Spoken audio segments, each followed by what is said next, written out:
Growing up as a child, my dad would always tell me to hope for the best and plan for the worst. This is a concept that is familiar to most, and in my experience has held its value over time. Especially throughout my years as a college student, I often find myself repeating this phrase. Standing in line in the financial aid office, hope for the best, plan for the worst. Pulling up to McDonald's craving some ice cream, hope for the best, plan for the worst. Checking out my grades at the end of finals week, hope for the best, plan for the worst. Little did I know that I was practicing one of the most important tools used in strategic implementation, which is risk management. Risk management is defined as a process of identification, assessment, and prioritization of risk to avoid or minimize their impact on firm performance. This process of risk management can be broken down into four simple steps: risk identification, risk assessment, risk prioritization, and risk mitigation.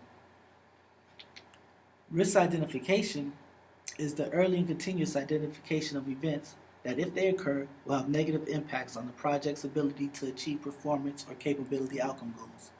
In doing risk identification, top management gets together with managers from each area of an organization and lists out all potential risks. The next step in the process is risk assessment. In doing a risk assessment, the probability of occurrence and the impact of each risk event could have on the projects is assessed. Typically, this assessment considers how the event could impact cost, schedule, or performance objectives.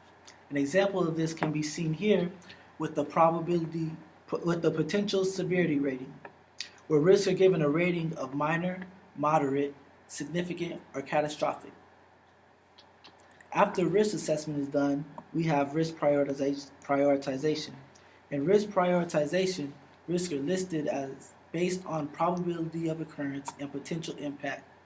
An example of this can be seen here, where risks are listed as very low, moderate, high, extreme, or extreme. Finally, we have risk mitigation. Risk mitigation is the development of mitigation plans designed to manage, eliminate, or reduce risk to an acceptable level. In doing this risk mitigation, we see here, for example, those risks labeled in green are risks that are accepted and they are just to be watched and monitored.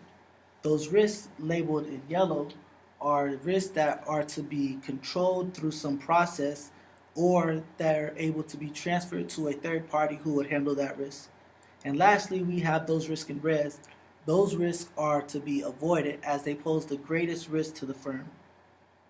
Although risk management seems like a simple process, it is often tagged as its most boring subject to implement. In fact, according to Risk Universe magazine, it is estimated that about 75% of the time when companies embark on transformation initiatives, risk management is given little attention at the onset and not brought up until over a year into the project's life cycle.